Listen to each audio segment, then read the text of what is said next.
This is VOA Africa.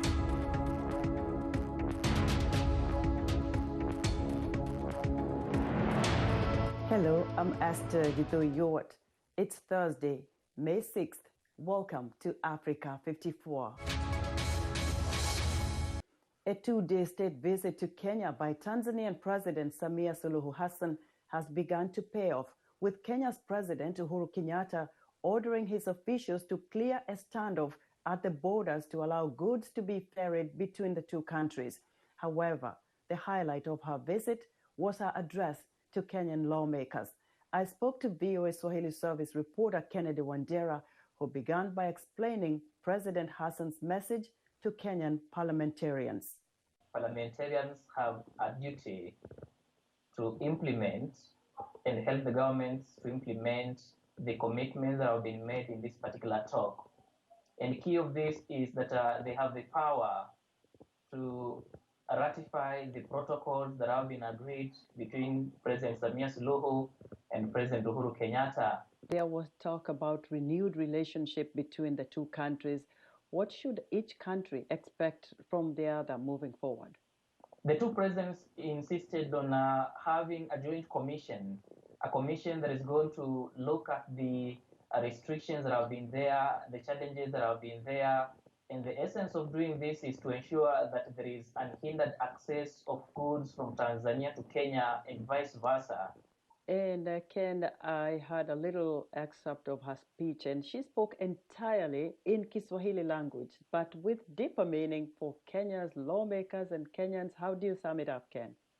Yeah, this is just a continuation of the efforts that Tanzania has been implementing in Kenya. For instance, Tanzanian Speaker Job Ndugai was in Nairobi and launched the standing orders for the parliament, meaning that they can now debate their motions and other issues in Swahili. And therefore, her speaking in Swahili today has huge significance in telling the members of parliament that Kiswahili is a language that helps us to share our values, and therefore there is a greater need for the two countries to continue ensuring that they use Kiswahili in their debates in parliament for the benefit of the two people who use Kiswahili as a core language of communication.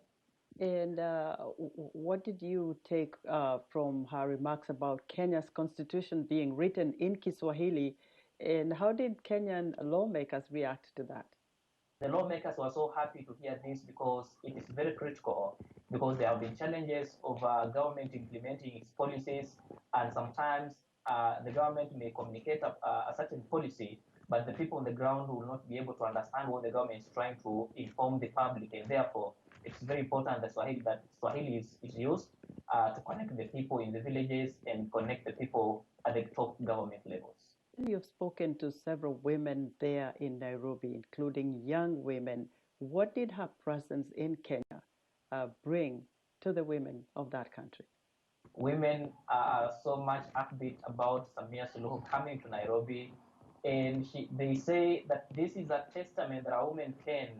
A woman in the name of Samia Suluhu came to Nairobi and told people that she can lead a government and a delegation to Kenya. And therefore they say that coming to Kenya is a testament that women can, and she insisted on developing affirmative action policies that are going to help Kenyan women to come out and get their space on the table, get their space on the political front. And there has been a case here that up to now, as we're speaking, Kenya has not passed a two-third gender rule. And therefore, women have been seeing even Parliament as President Samia Suluhu addresses, saying, yes, women can, and yes, we can deliver. What was her pledge to Kenya in how Tanzania is going to tackle the COVID-19 pandemic moving forward? She has said that Tanzania cannot live in isolation. Tanzania must be ready to work with its neighbors. And one of its neighbors is Kenya. And therefore, there is a greater need to develop protocols about COVID-19 and fight this particular pandemic.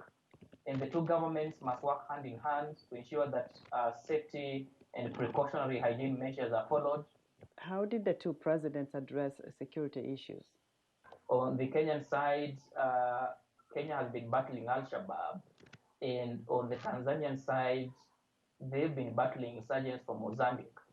And therefore, President Kenyatta and President Samia Suluhu say there is greater need to collaborate on this particular front to combat terrorism because they can agree on any other collaborative efforts, but without combating terrorism and other security challenges between the two countries, it completely can degrade what they have agreed on.